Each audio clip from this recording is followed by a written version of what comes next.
প্রায় ১.৫ ঘন্টা প্রধানমন্ত্রী আমার সাথে গল্প করেছেন। জাগতিক জীবনের কিছুই চাওয়ার নেই। প্রধানমন্ত্রীর ব্যবহারে আমি মুগ্ধ।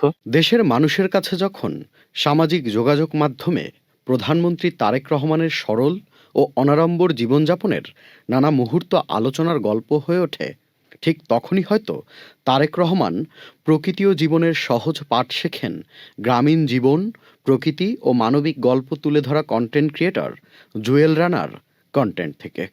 প্রধানমন্ত্রীর সাথে দীর্ঘক্ষণ কথা বলার সৌভাগ্য হলো। প্রধানমন্ত্রী প্রকৃতিকে অনেক ভালোবাসেন। তিনি বলছিলেন, যখন দেশের বাইরে ছিলেন তিনি, তখন প্রকৃতিকে কাছ থেকে দেখেছেন। আমাদের বাংলাদেশের নির্মল প্রকৃতিকে আমরা তুলে ধরি কন্টেন্টের মাধ্যমে। এই বিষয়টি তিনি খুব দারুণভাবে উপভোগ করেন। তারা দুজন দুই ভিন্ন জগতের মানুষ হলেও তাদের সাক্ষাৎ যে কতটা মানবিক, আন্তরিক ও প্রাণবন্ত হয়ে উঠতে পারে একথা যে কারো অনুমেয়। ঠিক তেমনটাই হলো। গত ১ জুন ২০২৬ তারিখে প্রধানমন্ত্রীর আমন্ত্রণে তার কার্যালয়ে সাক্ষাৎ করেন চিত্ত মিডিয়ার কন্টেন্ট ক্রিয়েটর জুয়েল রানা। মাননীয় প্রধানমন্ত্রীর অতিরিক্ত প্রেস সচিব জনাব আতিকুর রহমান রুমন ভাই আমাকে ফোন করেছিলেন। তিনি জানালেন, প্রধানমন্ত্রী আপনার সাথে সাক্ষাৎ করতে চান। আমি খুবই অবাক হয়েছিলাম, কারণ আমি ক্ষুদ্র কন্টেন্ট ক্রিয়েটর। আমার সাথে দেশের প্রধানমন্ত্রী দেখা করতে চান, এটি আমার জন্য সত্যি গৌরবের ছিল। পুরো সাক্ষাৎ জুড়ে ছিল সৌহার্দ্যপূর্ণ পরিবেশ, যেখানে রাষ্ট্র, তরুণ সমাজ ও ভবিষ্যৎ বাংলাদেশ নিয়ে নানা বিষয়ে আলোচনা হয়। আলোচনার এক পর্যায়ে প্রধানমন্ত্রী তারেক রহমান জুয়েল রানাকে ব্যক্তিগতভাবে প্রশ্ন করেন নিজের জন্য তিনি কি চান। প্রশ্নটির উত্তরে জুয়েল রানা জানান তিনি নিজের জন্য কোনো ব্যক্তিগত সুবিধা বা দাবি নিয়ে আসেননি।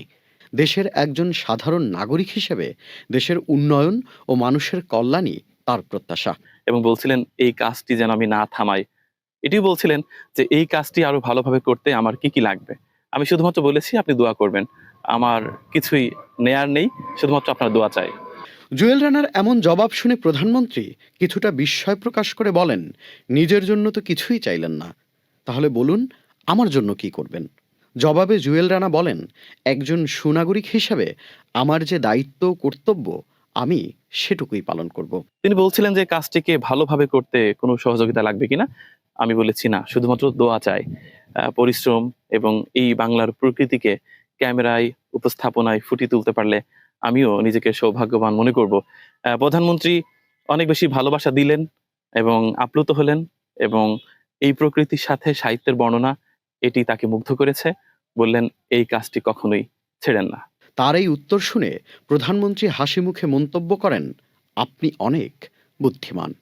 সাক্ষাতের শেষ ভাগে দেশের ডিজিটাল অর্থনীতি, ফ্রিল্যান্সিং খাত, কন্টেন্ট ক্রিয়েশন এবং নতুন প্রজন্মের কর্মসংস্থানের সম্ভাবনা নিয়ে বিস্তারিত আলোচনা হয়। আমার বেলায় তাই মাননীয় প্রধানমন্ত্রীর কাছ থেকে শুধুমাত্র দোয়াই চেয়েছি, আর জাগতিক জীবনের কিছুই চাওয়ার নেই।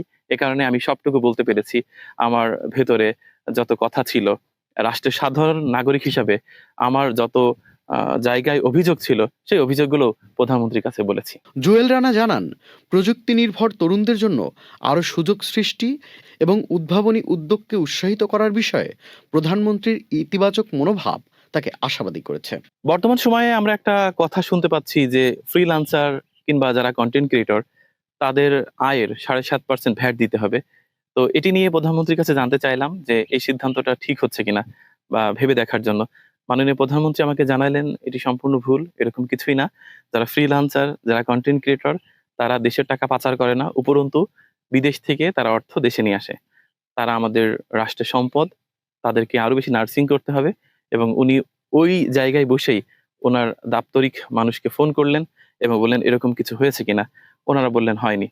রাষ্ট্রের সর্বোচ্চ পর্যায়ের একজন দায়িত্বশীল ব্যক্তির সঙ্গে এমন একজন সাধারণ কন্টেন্ট ক্রিয়েটরের এই সাক্ষাৎ অনেকের কাছেই একটি ইতিবাচক বার্তা হয়ে উঠেছে, যেখানে ব্যক্তিগত চাওয়া পাওয়ার চেয়ে নাগরিকের দায়িত্ব, সততা ও দেশের প্রতি দায়বদ্ধতাই গুরুত্ব পেয়েছে বেশি।